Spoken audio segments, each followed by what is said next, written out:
Si parla sempre e soltanto degli svantaggi del vivere da soli, come se la solitudine debba per forza essere una condizione dolorosa, una pena da scontare dentro una prigione di tristezza.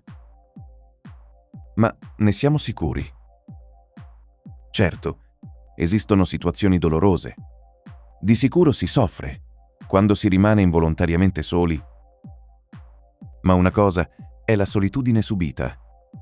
Un'altra è la libera scelta di vivere da soli. Che c'è di buono in questa scelta? Più di quanto si possa immaginare. La solitudine favorisce il pieno sviluppo della personalità. Stando con gli altri, invece, tendiamo a uniformarci. Inconsapevolmente tendiamo a modificare i nostri comportamenti per adeguarli alle aspettative altrui. La coabitazione o la frequentazione assidua di determinate persone può influenzare le nostre opinioni o addirittura i nostri valori.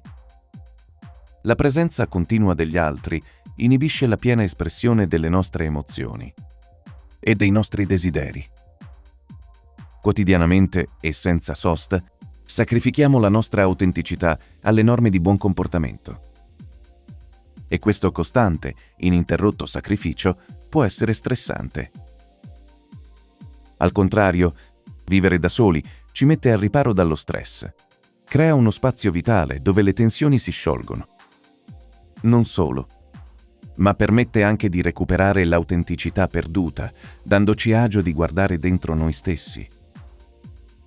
L'assenza di rumore sociale consente l'ascolto delle nostre emozioni e la scoperta delle nostre vere inclinazioni e dei nostri veri interessi. Siamo dunque più liberi di fare ciò che ci piace davvero, senza per questo rinunciare a stare in compagnia. Anzi, lo stare in compagnia può diventare un bisogno autentico.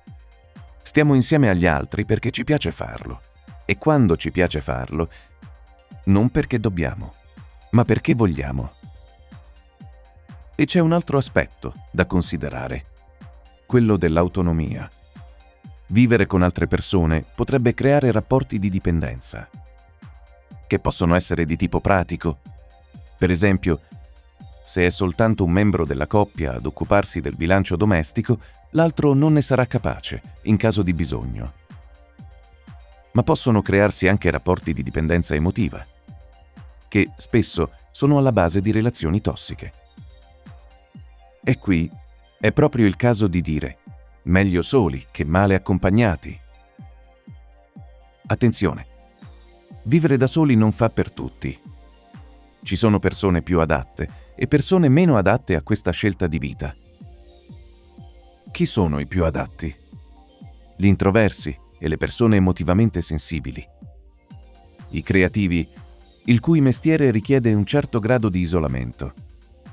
Coloro che sono dediti allo studio e alla ricerca scientifica. Le donne e gli uomini in carriera che faticano a trovare tempo da dedicare agli altri.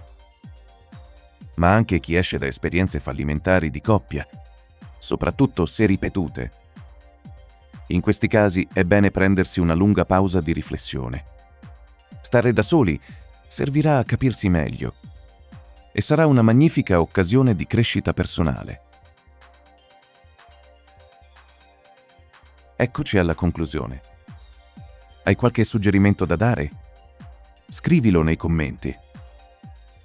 Conosci persone che possono essere interessate a questo video? Condividilo con loro. E non dimenticare di iscriverti al canale